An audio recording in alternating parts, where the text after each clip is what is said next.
So next example જોઈએ.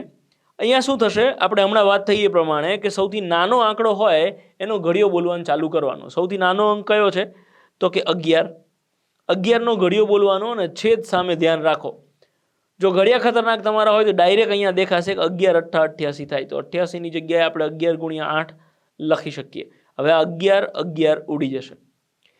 એ સિવાય બીજો નાનો અંક કયો દેખાય છે તો કે મને અહીંયા 19 દેખાય છે. 19નો ઘડિયો બોલો. 19 છેદમાં છે એનો ઘડિયો બોલીએ છીએ એટલે આપણે અંશ સામે ધ્યાન રાખવાનું કે 19 × 19, 19 × 38, 19 × 57, 19 × 74. આ રહ્યા 76. તો સીધા 76 ના ભાગ પડશે કે 19 × 4. હવે ઉપરથી 19 ને નીચેથી 19 ઉડી જાય. હવે અહીંયા 23 દેખાય છે. મને 23નો ઘડિયો નથી આવડતો પણ આ ક્લિયરલી દેખાય કે 23ના ડબલ 46 થાય. તો 46ના ભાગ પાડીને આપણે લખી શકીએ 23 × 2. પછી આ 23 ઉડી જશે. તો હવે શું વધે છે? આ મેં હમણાં કીધું એ પ્રમાણે જો બહુ ખીચડી થઈ જાય ને તો બધું બહાર કાઢીને લખી નાખવાનું. અહીંયા શું વધે છે? 2. અહીંયા વધે છે 4 અને નીચે વધે છે 8. તો ઉપર લખો 2 × 4 અને નીચે 8. હજી અહીંયા તમે જો ભાગ પડે 8ના ભાગ પડે તો 2 × 4 આપણે લખી શકીએ. હવે શું આ 2 ઉડી જશે, આ 4 ઉડી જશે. બધું સાફ. એટલે આનો જવાબ શું? જીરી. ના આવે દોસ્ત, જીરી ના આવે. આપણે હમણાં વાત થઈ કે સરખા અંક ઉડી જાય તો છેલ્લે યક. શું વધે? યક. તો અહીંયા 4 ઉડી જાય તો છેલ્લે 1 જવાબ આવે છે. મતલબ અંશમાંય કંઈ ના વધે, છેદમાંય કંઈ ના વધે, ત્યારે આપણે 1 જવાબ લખીએ છીએ. નેક્સ્ટ એક્ઝામ્પલ જોઈએ. અહીંયા આપણે હમણાં વાત થઈ એ પ્રમાણે સૌથી નાનો અંક હોય એનો ઘડિયો બોલવાનો. તો અહીંયા સૌથી નાનો અંક છે 13. જે અંશમાં છે એનો ઘડિયો બોલવાનો અને છેદમાં ધ્યાન રાખવાનું. 13 × 13, 13 × 26, 13 × 52, 13 × 5, 13 × 6 = 78, 13 × 7 = 91. તો કે આ રહ્યા 91. 91ના ભાગ પડે. 91ની જગ્યાએ હું 13 × 7 આ રીતે લખી શકું. તો આ 13 ઉડી જશે. અહીંયા જીરી ઉડાડવાની તો રહી ગઈ. જ્યારે ધ્યાન જાય ત્યારે ઉડાડી દેવાના. 0 ઉડી ગયો, આ 0 ઉડી ગયો. પછીથી જીરી ઉડાડીએ તો કંઈ તકલીફ નહીં, પણ આ જીરી ઉડાડી દેવાની તો એ સહેલો થઈ જાય દાખલો. હવે શું કરીશું? તમે જો ક્લિયરલી દેખાય આ 7 ઉડી જશે. હવે શું વધે છે તો કે અહીંયા 9 વધે છે અને અહીંયા 18 વધે છે. તો 18ના ભાગ પડશે. 9 દુ 18. જો તમે ડાયરેક્ટ છેદ ઉડાડો તો બહુ સારું. હવે આપણે ડાયરેક્ટ છેદ ઉડાડવાનો પ્રયત્ન કરવાનું સ્ટાર્ટ કરી દેવાનું કે 9 દુ 18. છેલ્લે આ રીતે હતું કે ઉપર 18 વધે છે, નીચે 9. તો અહીંયા 9 દુ 18 અને બગડો હંમેશા મોટા અંક બાજુ લખાય.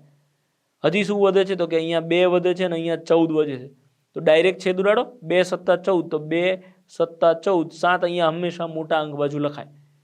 હવે શું થયું તો કે બધું સાફ, બધું ઉડી ગયું. અંશમાં અહીંયા કંઈ નહીં, અહીંયા કંઈ નહીં, અહીંયા કંઈ નહીં. છેદમાં અહીંયા કંઈ નહીં, અહીંયા 7 વધે છે અને અહીંયા કંઈ નહીં.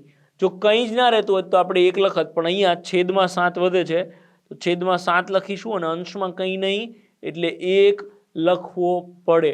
હમણાં મેં કીધું હતું, ફરી રિપીટ કરું કે અંશમાં કંઈ ના વધે તો 1 લખવો પડે, છેદમાં કંઈ ના વધે એ ના લખો તો ચાલે. સો હવે નેક્સ્ટ અને લાસ્ટ એક્ઝામ્પલ જોઈએ. 900 × 100 × 100 છેદમાં 15 × 15. ચક્રવૃદ્ધિ વ્યાજ જ્યારે આપણે શીખીશું ત્યારે ચેપ્ટરમાં કોઈ એક દાખલાનું લાસ્ટ સ્ટેપ આ આવશે. અહીં સુધી કેવી રીતે પહોંચવું એ હું તમને ચક્રવૃદ્ધિ વ્યાજ વખતે સમજાવીશ. પણ એના પછી દાખલો કઈ રીતે ગણવાનો છે એ હું તમને અત્યારે સમજાવી દઉં છું. આનો અર્થ એવો નહીં કે ત્યારે નહીં સમજાવું, એવું નહીં. પણ હું તમને એ સમજાવવા માંગુ છું કે લાસ્ટ સ્ટેપ પછી આપણે છેદ ઉડાડવાની જરૂર પડશે.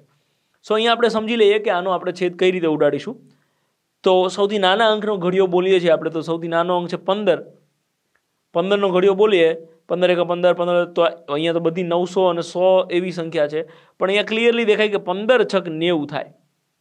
તો આપણે હમણાં વાત થઈ એ પ્રમાણે તમે ડાયરેક્ટ છેદ ઉડાડી શકો. 15 × 6 = 90. છગડો હંમેશા મોટા અંક બાજુ જશે. તો અહીંયાથી મેં ખાલી 90 ઉડાડ્યા છે અને આ જે 0 પાછળ વધે છે એ અહીંયા છગડાની પાછળ લાગી જાય. હવે શું કરીશું તો ફરી છેદ ઉડશે. 15 × 4 = 60. તો 15 × 4 = 60. અહીંયા 60 પૂરેપૂરા ઉડી જાય છે એટલે 0 કાંઈ વધવાનો પ્રશ્ન નથી. અહીંયા 4 વધે છે. તો હવે ગુણાકાર આવે છે 4 × 100 × 100.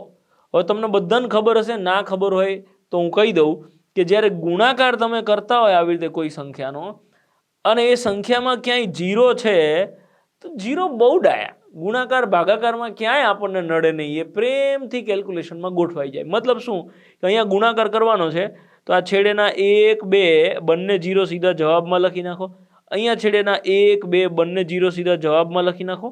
અને અહીંયા જે આંકડાઓ વધે છે એનો ગુણાકાર કરી નાખો. તો કે 4 એકા 4 અને 4 એકા 4. તો આ આપણો જવાબ થઈ ગયો. અહીંયા હું શું કહેવા માંગુ છું, ક્યારેય આવું હોય કે 20 ગુણ્યા 30, તો આપણે શું કરીશું, 20નો છેડેનો 0 જવાબમાં, 30નો છેડેનો 0 જવાબમાં, અને આ બંનેનો ગુણાકાર કરી નાખો. 2 તરી 6. That's it. ઇવન 3 સંખ્યા આપી હોય તો શું ફેર પડે છે કે 700 ગુણ્યા 200 ગુણ્યા 30.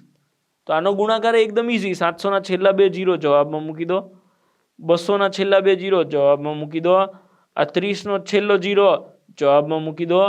7 દુ 14, 14 તરી 42. તો અહીંયા આગળ લખી નાખો 42. તો આ આપણો જવાબ થઈ ગયો. અને આવું ના કરવું હોય ને સીધા 0 ગણવા હોય તો 0 ગણી શકાય. જેમ કે અહીંયા હતું 20 ગુણ્યા 30, તો 1 ને 2 2 0 ગણીને જવાબમાં, અને 2 તરી 6. અને કાં તો અહીંયા હતું 700 ગુણ્યા 200 ગુણ્યા 30, તો આ 1 2 3 4 5, તો 1 2 3 4 5 0 જવાબમાં, 7 દુ 14 તરી 42. સો તમે છેલ્લે 0 ગણીને પણ મૂકી શકો છો ને ડાયરેક્ટ 0 પણ મૂકી શકો છો. તો તમારી પ્રેક્ટિસ માટે અહીંયા કેટલાક એક્ઝામ્પલ્સ આપેલા છે. એ એક્ઝામ્પલના આધારે તમે છેદ ઉડાડતા શીખો, કે જે સૌથી અગત્યનું ચેપ્ટર છે મારી દ્રષ્ટિએ.